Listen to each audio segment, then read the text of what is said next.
నిన్న ఈరోజు వారు చేసిన పర్యటనలో మాట్లాడుతున్న మాటలు వారి వ్యాఖ్యానాలను తీవ్రంగా ఖండిస్తూ ఉన్నాం. అసలు ఒక కేంద్ర ఆర్థిక మంత్రి ఏంది, ప్రధానమంత్రి ఫోటో రేషన్ షాప్ కాడ పెట్టుమని మాట్లాడుడేంది, ఇది ఎంత హాస్యాస్పదం అసలు. అంటే అసలు ఆ కేంద్ర ప్రభుత్వం యొక్క ఆ ప్రధానమంత్రి పోస్టు యొక్క స్థాయిని దిగజార్చే విధంగా వారు మాట్లాడుతూ ఉన్నారు.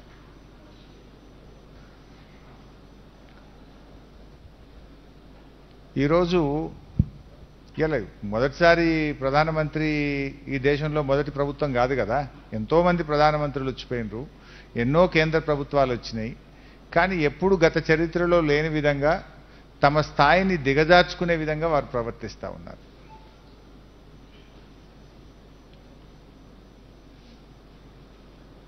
రేషన్ షాప్ కాడ ప్రధానమంత్రి ఫోటో పెట్టాలని మాట్లాడితే మొత్తం బియ్యం ఏదో వాళ్ళే ఇచ్చినట్టు.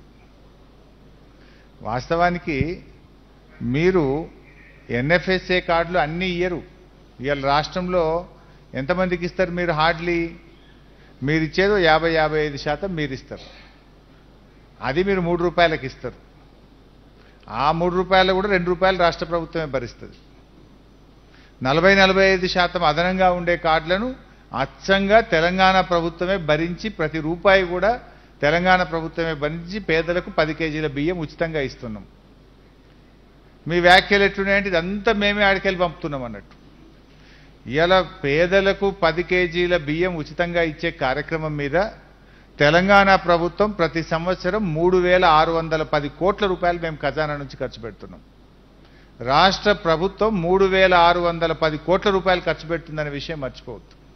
అట్లంటే మేము ముఖ్యమంత్రి గారు బొమ్మ పెట్టుకున్నామాడా? ఇంత మనము దిగజారే విధంగా మాట్లాడొద్దు. అట్లే మాట్లాడాలనుకుంటే మేము కూడా మాట్లాడవచ్చు. ఏమని? ఇవాళ ముఖ్యమంత్రి గారు ఎప్పుడు చెప్తుంటారు, కేసీఆర్ గారు, దేశాన్ని సాదే 5-6 రాష్ట్రాల్లో తెలంగాణ ఒకటి. ఇవాళ దేశంలో చాలా రాష్ట్రాలు పేద రాష్ట్రాలు ఉంటాయి. కొన్ని రాష్ట్రాలు దేశానికి సంపదనిస్తాయి, ఆ సంపదను ఆ పేద రాష్ట్రాలకు పంచుతుంటారు. దేశాన్ని సాదే 5-6 రాష్ట్రాల్లో తెలంగాణ ఒకటి. మరి తెలంగాణ నుంచి దాదాపు 1,70,000 కోట్లు మేము అదనంగా ఇచ్చినాం. మరి తెలంగాణ డబ్బుతోని ఇలా కేంద్ర ప్రభుత్వాన్ని జాతున్నాం. దేశంలోని అనేక రాష్ట్రాల్లో కూడా తెలంగాణ నుంచి పోయిన డబ్బు మరి ఆ రాష్ట్రాలకు మీరు ఇస్తున్నారు. మరి అక్కడ మా కేసీఆర్ గారి ఫోటో పెట్టండి, కేంద్రంలో మా కేసీఆర్ గారి ఫోటో పెట్టండి, మేము అడగరాదా? ఇప్పుడు రాష్ట్రం ఏర్పడ్డప్పటి నుంచి ఇప్పటిదాకా 3,65,797 కోట్లు ఈ రాష్ట్రం నుంచి కేంద్రానికి పోయింది. కేంద్రం నుంచి రాష్ట్రానికి వచ్చింది ఎంత? 1,96,448 కోట్లు. అంటే కేంద్రానికి ఈ రాష్ట్రం నుంచి పోయింది ఎక్కువ, కేంద్రం నుంచి రాష్ట్రానికి వచ్చింది తక్కువ. అంటే ఈ కేంద్రాన్ని సాధడంలో, ఈ దేశంలో ఉండే కొన్ని రాష్ట్రాలను సాధడంలో తెలంగాణ ప్రభుత్వ వాటా ఉన్నది, తెలంగాణ ప్రజల కష్టం ఉన్నది, తెలంగాణ ప్రజల సంపద ఉన్నది. మరి తెలంగాణ ప్రతినిధి అయిన కేసీఆర్ గారి ఫోటో, మా ముఖ్యమంత్రి గారి ఫోటో మరి మీరు పెట్టండి. మీరు మాట్లాడితే మాకు మాట్లాడరాదా? అయినా మీరు మాట్లాడేటువంటివన్నీ కూడా అసత్యాలు, అర్ధసత్యాలు. మేము మాట్లాడేటి నగ్న సత్యాలు, నిజాలు మేము మాట్లాడుతున్నాం.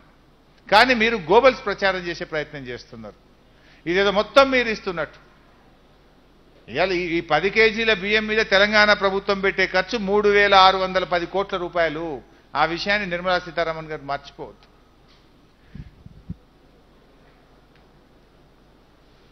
ఈ మధ్య కేంద్ర ప్రభుత్వం నుంచి వస్తున్నటువంటి మంత్రులు అన్ని అబద్ధాలే మాట్లాడతారు. ఈ బీజేపీకి వెనకటో సామెత ఉండే, అబద్ధాలు మాట్లాడకపోతే తలబగిలి చనిపోతారనే సామెత గప్పట్ల విందుం. అది నిజంగా వీళ్ళకి బాగా వర్తిస్తుందేమో అనిపిస్తుంది. నోరు విప్పితే అబద్ధాలే. ఈ మధ్య అమిత్ షా గారు వచ్చి ఆయన మాట్లాడుతూ కాళేశ్వరం ప్రాజెక్టుతో 1 ఎకరం కూడా నీళ్లు బారలేదు అంటాడు. మీకు తెలియదు? ఇలా మీరంతా మెదక్ జిల్లా జర్నలిస్టులు. మెదక్ జిల్లాలో ఎంత పంట పండుతుంది, ఎన్ని ఎకరాలకు నీళ్ళు వచ్చినాయి, కాళేశ్వరం లేని మెదక్ జిల్లాను ఊహించుకోగలుగుతామా? ఇలా మెదక్లో 5.5 లక్షల మెట్రిక్ టన్నుల పంట, సిద్దిపేటలో 5.5 లక్షల మెట్రిక్ టన్నుల పంట. కాళేశ్వరం జలాలతో ఈ ప్రాంతం సస్యశ్యామలం అయిపోయింది. అది ప్రజలందరికీ తెలుసు. కానీ అమిత్ షా గారు మాట్లాడుతూ 1 ఎకరా బారలేదని ఒక పచ్చి అబద్ధం మాట్లాడతారు. ఆ ప్రభుత్వానికి చెందిన మరో కేంద్ర మంత్రి నితిన్ గడ్కరీ గారు ఏమంటారంటే, Kaleshwaram project is the growth engine of Telangana. త్రాగునీరు సాగునీరు అందించి కాళేశ్వరం ప్రాజెక్టు తెలంగాణలో అద్భుత ప్రగతిని సాధించింది, ఇది మేమే అనుమతులు ఇచ్చినామని ఇంకో కేంద్ర మంత్రి గడ్కరీ గారు మాట్లాడతారు. 1 ఎకరా బారలేదని అమిత్ షా గారు మాట్లాడతారు. ఇంత పచ్చి అబద్ధాలు మాట్లాడతారా? ఏమనుకోవాలి? ఇలా నీళ్లు బారిన కోదాడ, తుంగతుర్తి, సూర్యాపేట, మా మహబూబాదు, డోర్నకల్లు, భూపాలపల్లి, పరకాల, నర్సంపేట ఈ ప్రాంత రైతులకు కాళేశ్వరం నీళ్ళు వచ్చి బ్రహ్మాండంగా 2 పంటలు పండించారు. ఆ రైతులు మీరు మాట్లాడే మాటలు విని మిమ్మల్ని ఏమనుకోవాలి? 1 ఎకరా బారలేదని నువ్వు మాట్లాడితే మెదక్ జిల్లా, సిద్దిపేట జిల్లా రైతులు మిమ్మల్ని ఏమనుకోవాలి? ఇంత పచ్చి అబద్ధాలు మాట్లాడతారా? ఒక జాతీయ స్థాయిలో ఒక బాధ్యతాయుతమైన రాజ్యాంగబద్ధమైన పదవిలో ఉండి ఈ రకమైన పచ్చి అబద్ధాలు మాట్లాడతారా అని అనుకోరా ప్రజలు?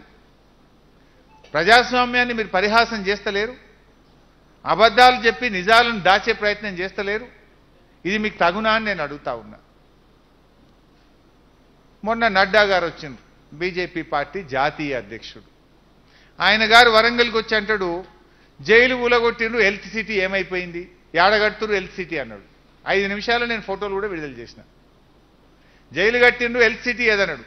ఆ టెండర్ అయి 3 నెలలే కాలే, 3 నెలల లోపల 15% 200 కోట్ల రూపాయల పనులు చేసినాం. జరుగుతున్న పనుల ఫోటోలు పెడితే మళ్ళీ ఇవ్వాలి ఒక్కరు కిక్కుమంటే ఒట్టు, మళ్ళీ మాట్లాడితే ఒట్టు. దానికి ఎవరు సమాధానం లేదు. అదే 4 ఏళ్ల కింద మీరు ఎయిమ్స్ కాలేజీ తెలంగాణకి ఇస్తే తట్టెడు మట్టి దవ్వలే మీరు. కానీ మేము 3 నెలల లోపల 15% పనులు, హెల్త్ సిటీ పనులు వరంగల్ అద్భుతంగా జరుగుతున్నాయి. స్వయంగా వైద్య ఆరోగ్య శాఖ మంత్రిగా 3 సార్లు నేను సైటుకు పోయి పనిని పర్యవేక్షించిన. వారు నడ్డా గారు మాట్లాడతారు, హెల్త్ సిటీకి అతిగతి లేదు, హెల్త్ సిటీ పనే నడతలేదు అని ఆయన మాట్లాడతారు. అంటే పచ్చి అబద్ధాలు. ఇంత దారుణంగా దివాలా కోరు దిక్కుమాలిన రాజకీయాలు, దిగజారుడు రాజకీయాలు, పట్టబగలు పచ్చి అబద్ధాలు మాట్లాడేటువంటి పార్టీ బీజేపీ పార్టీ. నిన్న నిర్మలా సీతారామన్ గారు మాట్లాడారు. వారేం మాట్లాడతారు? నిన్న మాట్లాడుతూ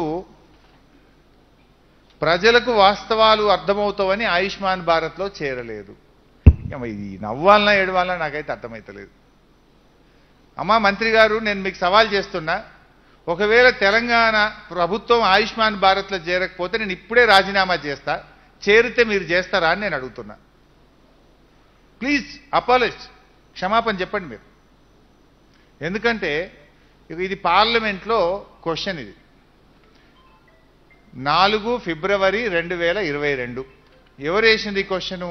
ఉత్తమ్ కుమార్ రెడ్డి గారు వేశారు. కేంద్ర వైద్య ఆరోగ్య శాఖ మంత్రి సమాధానం చెప్పింది ఏమని? వెదర్ ఆయుష్మాన్ భారత్లో తెలంగాణ రాష్ట్రం చేరిందా లేదా అని ప్రశ్న అడిగితే, ఆయుష్మాన్ భారత్ ప్రధానమంత్రి జన ఆరోగ్య Yojana is implemented in the state of Telangana since 18th May 2021 అని కేంద్ర ఆరోగ్య మంత్రి పార్లమెంట్లో 4 ఫిబ్రవరి 2022 నాడు ఈ రాష్ట్రం చేరింది, ఈ రాష్ట్రంలో అమలైతుంది అని మన రాష్ట్రం నుంచి ఒక ఎంపీ ఉత్తమ్ కుమార్ రెడ్డి గారు అడిగితే కేంద్రం సమాధానం చెప్పింది. ఇది ఎక్కడ చెప్పిండ్రు? గల్లీలనో కాదు, ఈ గప్పాలు కొట్టింది కాదు. అత్యున్నతమైనటువంటి భారత లోకసభలో కేంద్ర వైద్య ఆరోగ్య శాఖ మంత్రి చెప్పిన మాట. అదే కేంద్ర ప్రభుత్వంలో ఉన్న ఆర్థిక మంత్రి నిర్మలా సీతారామన్ గారు నిన్న కామారెడ్డికి వచ్చి ఏం చెప్తుండే? ఆయుష్మాన్ భారత్లో తెలంగాణలో చేరలేదు. ఎందుకు చేరలేదంటే ప్రజలకు వాస్తవాలు అర్థమైతే ఏం చేరలేదు అని ఒక అబద్ధం, పచ్చి అబద్ధం ఆడేసింది వారు. ఒక కేంద్ర మంత్రి పార్లమెంట్లోనేమో తెలంగాణ చేరింది అంటారు, ఇంకొక కేంద్ర మంత్రి గల్లీలో వచ్చి చేరలేదు అంటారు. మరి ఏ కేంద్ర మంత్రిది కరెక్టు? ఆయుష్మాన్ భారత్లో ఇంకొక ఎంత దురదృష్టకరం అంటే, she is the finance minister of our country. ప్రతి పైసా వారికి తెలిసే జరుగుతుంది కదా.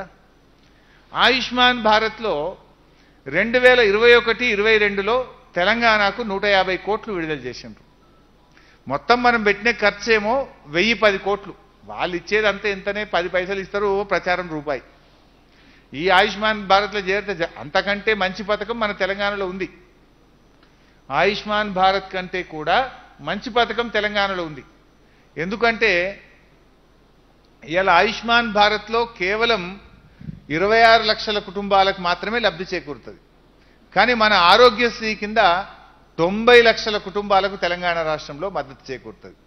మీ ఆయుష్మాన్ భారత్ ఓన్లీ ఆ ఎఫ్ఎస్ఏ కార్డులకే వస్తుంది, మిగతా వాళ్ళకి ఇయర్ వీళ్ళు బీపీఎల్ ఫ్యామిలీలకే ఇస్తామంటారు. కానీ మనం అందరికీ ఇస్తాం. మీరు ఇచ్చేది 26 లక్షలు అయితే మేము 90 లక్షల మందికి ఆయుష్మాన్ భారత్ సేవలు అందిస్తాం. మీరు ఇచ్చింది 150 కోట్లు అయితే తెలంగాణ ప్రభుత్వం ఖర్చు పెట్టింది 858 కోట్ల 99 లక్షలు పోయిన ఆర్థిక సంవత్సరంలో. అంటే రాష్ట్రం పెట్టిందేమో 858 కోట్ల 99 లక్షలు, మీరు ఇచ్చిందేమో 150 కోట్లు. మరి ఆయుష్మాన్ భారత్లో తెలంగాణ చేరకనే పోతే 150 కోట్లు ఎందుకు ఇచ్చిండ్రు? ఆర్థిక మంత్రి గారు సమాధానం చెప్పాలి. చేరలేదని పచ్చి అబద్ధం మీరు పట్టపగలు మాట్లాడుతుంది. మరి 150 కోట్ల రూపాయలు ఆయుష్మాన్ భారత్ కింద ఎందుకు తెలంగాణకు విడుదల చేసిండ్రో సమాధానం చెప్తారా? అంటే ఇది అబద్ధం. అందుకే నేను అంటున్నా, ఒకవేళ మేము ఆయుష్మాన్ భారత్లో చేరకపోతే I'm ready to tender my resignation. Are you ready? ఆర్ బేషరతుగా మీరు క్షమాపణ చెప్పండి. తప్పు మాట్లాడినందుకు, ప్రజలను తప్పుదోవ పట్టించినందుకు కేంద్ర మంత్రి గారు బేషరతుగా క్షమాపణ చెప్పి మీ గౌరవాన్ని నిలుపుకోండి అని చెప్పి నేను వారిని కోరుతా ఉన్నా. హాయ్ ఫ్రెండ్స్, మా టుడే టుమారో యూట్యూబ్ ఛానల్ చూస్తున్నందుకు చాలా థ్యాంక్స్. మరిన్ని లేటెస్ట్ వీడియోస్ కోసం వెంటనే సబ్స్క్రైబ్ చేయండి. అలాగే ఈ బెల్ ని కూడా రింగ్ చేసేయండి. మా నోటిఫికేషన్స్ అన్ని మీ మొబైల్లో వస్తాయి. అలాగే మా వీడియోస్ మీకు నచ్చితే లైక్ చేయండి, షేర్ చేయండి, నచ్చకపోతే కామెంట్ చేయండి.